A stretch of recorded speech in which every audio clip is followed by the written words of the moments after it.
अब दूसरी टाइप की अनकन्वेंशनल मशीनिंग है इलेक्ट्रोड डिस्चार्ज मशीनिंग। इसमें भी इलेक्ट्रिकल कंडक्टिविटी ऑफ मटेरियल होना बेहद ज़रूरी है, इसमें वैक्यूम होना कोई ज़रूरी नहीं है। यहाँ पे RC circuit is use to create spark and melt and vaporise the material. So electron discharge machining में जैसे ईसीएम में था ion by ion display removal से होता था, यहाँ पे होता है मेल्टिंग एंड वेपराइजेशन। मेल्ट करता है स्पार्क और उससे फिर मूव कर देता है अपना क्या बोलते हैं इलेक्ट्रोलाइट, और यहाँ पे डाई इलेक्ट्रिक यूज़ होता है। वी नॉट को बोला जाता है वोल्टेज ऑफ बैटरी और सोर्स वोल्टेज। यहाँ क्वेश्चन में दिया रहेगा कि the source voltage is this, इसका मतलब वी नॉट की वैल्यू दी हुई है, या फिर बैटरी का वोल्टेज। वी डी होता है actual voltage of capacitor through which discharge starts. Okay, और वी डी को ऑल्सो बोलते हैं डिस्चार्ज वोल्टेज और breakdown voltage across inter electrode. ये क्वेश्चन में दिया हुआ था इसलिए मैं बोल रहा हूँ।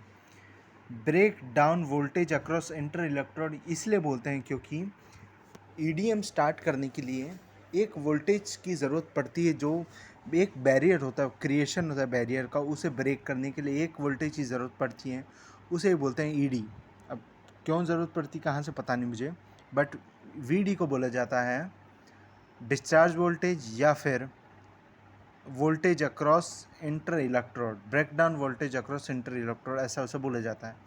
अब क्या है, वी डी और वी नॉट की वैल्यू सेम नहीं रहती। ऑफ कोर्स आरसी सर्किट जो भी सर्किट होता है, ये देखो, ये टूल है, ये वर्क पीस है, ये है बैटरी और ये है capacitor, RC circuit. So actually ideal case में वी नॉट जो होना चाहिए वी सी के बराबर होना चाहिए, बट उसके लिए इनफाइनाइट टाइम लगेगा। इनफाइनाइट टाइम अगर न लगाना हो तो वी डी जो होता है वी नॉट से कम होता है, मतलब बैटरी ऑफ कोर्स कैपेसिटर को चार्ज करती है और फिर कैपेसिटर अपना चार्ज देता है वर्कपीस और टूल को। क्यों ऐसा करते हैं हम, बैटरी से इसलिए नहीं देते क्योंकि बैटरी कांस्टेंट करंट प्रोवाइड करती है, हमें कांस्टेंट नहीं चाहिए, हमें एट द इंस्टेंट करंट चाहिए, जो सिर्फ एक कैपेसिटर कर सकता है, इंस्टेंट अपनी एनर्जी दे सकता है। देखो गेट इस चार्ट को फॉलो करता है, V D V naught, charging time straight down नीचे। इसका मतलब डिस्चार्जिंग टाइम को गेट हर फॉर्मूले में ज़ीरो कंसिडर करता है, चाहे दिया हो ना दिया हो फिर भी। आई विल से किस क्वेश्चन में कैसे यूज़ करना है, I will say you, but the formulas all which are derived and are useful for the bigger formulas which are useful for question solving, उसमें वो डिस्चार्ज टाइम T2 को हमेशा zero ही लेके कंसिडर करता है, इसलिए वो ऐसा ग्राफ फॉलो करता है। T1 एक्चुअली चार्जिंग टाइम है, चार्जिंग टाइम या फिर मतलब ओके T1 के भी अलग अलग नाम है, आई विल से। तो एक्चुअली टोटल टाइम होना चाहिए था एक साइकिल का T1 प्लस T2, बट क्योंकि T2 कंसिडर गेट जीरो करता है, इसके लिए टोटल साइकिल टाइम भी हो जाता है T1। तो T1 is equal to total charging time, yes only charging time even if discharging time is given as non zero. Yes, the all formulas are derived according to T1 only and written for T1 only. Again, even if you take T2, it's very negligible. Any day, Vd is equal to V naught 1 minus e raised to minus T1 by RC.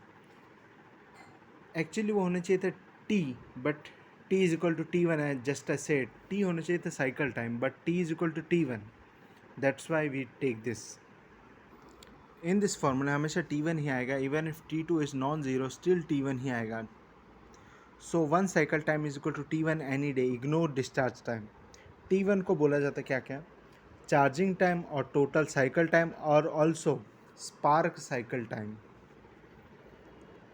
ये है उसी फार्मूले से को थोड़ा तोड़ मरोड़ कर ये फार्मूला आया है, जहाँ T1 को बोला जाता है टोटल साइकिल टाइम और टोटल चार्जिंग टाइम और टोटल स्पार्क टाइम और spark off time.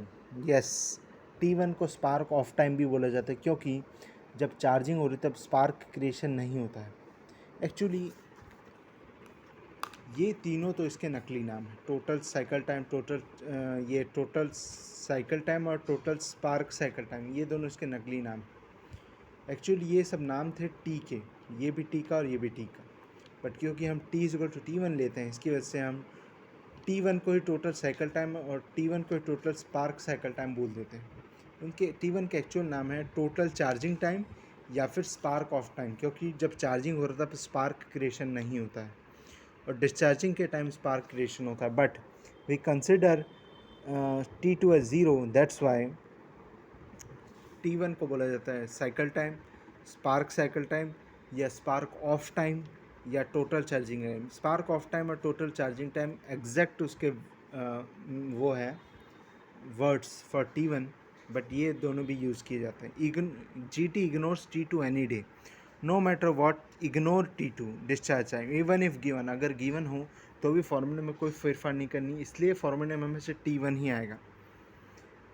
That Ghosh and Malik can also taken T1 only. Spark frequency क्या होती है? 1/second मीन्स 1 cycle time और 1/t. 1/t is equal to 1/t1 is equal to this. Even if GT says gives this formula, of course confuse करने के लिए क्या यहाँ T दे सकता है, T को हमेशा T1 ही लेना है even if T2 is non-zero. T1 can be mentioned as total cycle time, total charging time, total spark cycle time, time to reach the VD of course. या फिर एक और है वो स्पार्क ऑफ टाइम.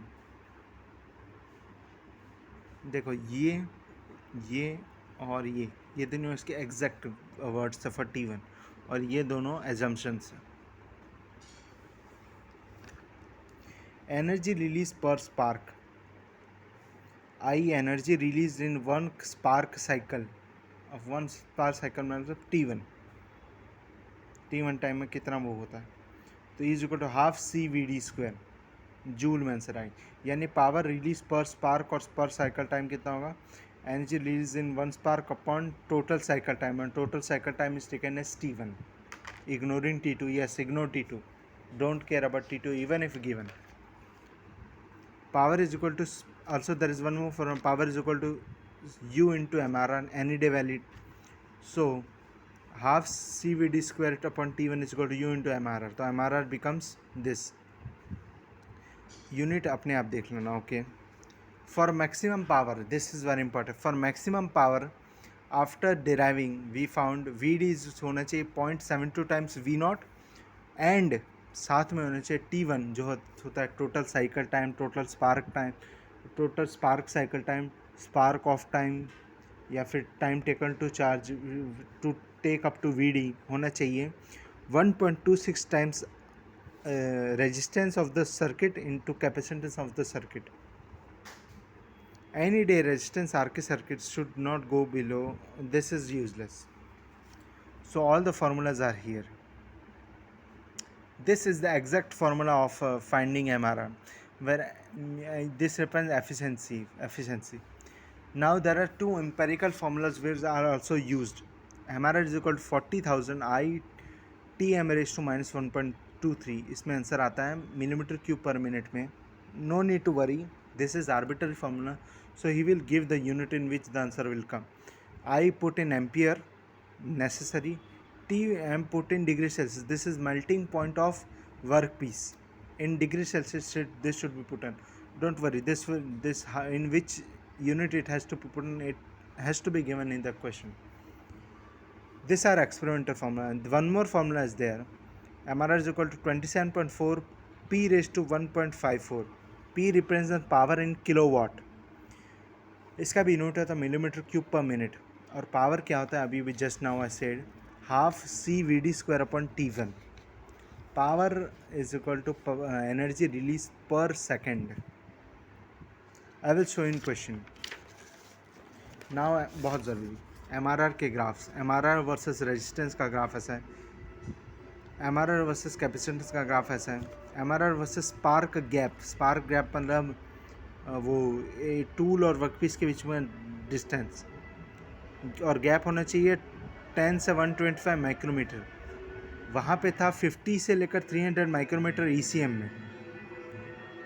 और MRR versus I का graph ये है, dielectric between them. So next video में क्वेश्चंस आएंगे इसके.